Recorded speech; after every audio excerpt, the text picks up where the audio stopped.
Почитувани граѓани на општина Берово, добар ден.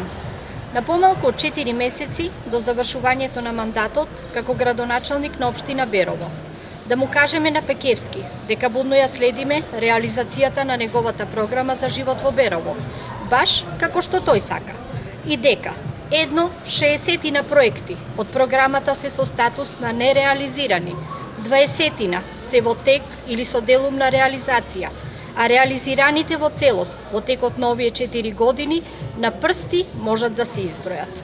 Така да во останатите стотина и неколку дена од неговиот мандат и по еден проект дневно да може да реализира, пак неговата програма за живот во Берово останува невозможна мисија.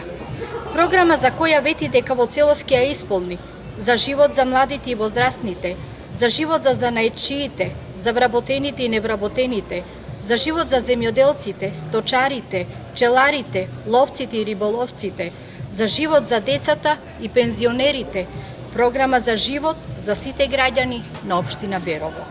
И еве, денес сме во самиот центар на Берово, пред зградата на поранешното кино, која градоначалникот требаше да ја реновира и да продолжи да функционира како младински културен центар, нешто што навистина е неопходно за животот на младите во Берово.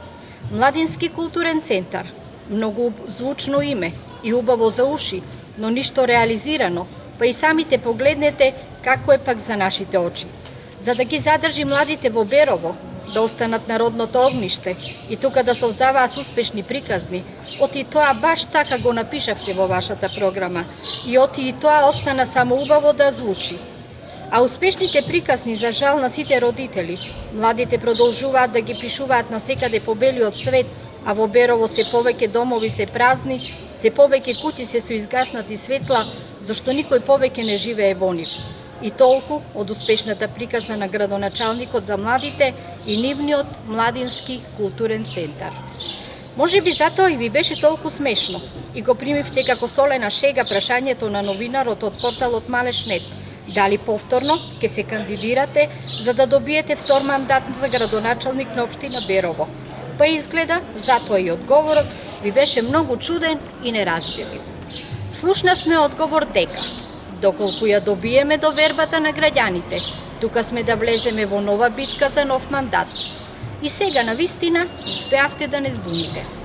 Првин на македонски јазик битка е борба и затоа ние во текстот подолу ќе го употребуваме правилниот збор на македонски јазик. И досега сме слушнале за борба за слобода, борба за слободно изразување, борба со корупцијата и криминалот, борба за Македонија, но за борба за добивање на втор мандат изгледа повторно сте први и на вистина иновативни. Зошто никој од граѓаните досега не мислеше дека изборите се борба и уште позбунувачки дека вториот мандат се добивал со борба.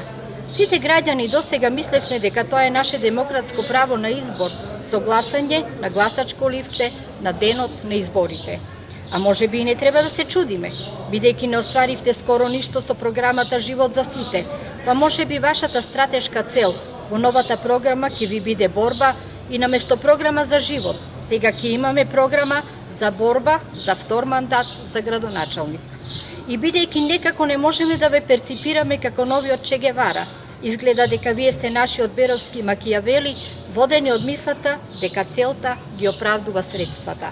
Сепак, сигурни сме дека граѓаните на општината не мислат како вас, па затоа само да знаете дека како татко на општината, будно ја следат секоја ваша изјава и секое ваше неисполнето ветување.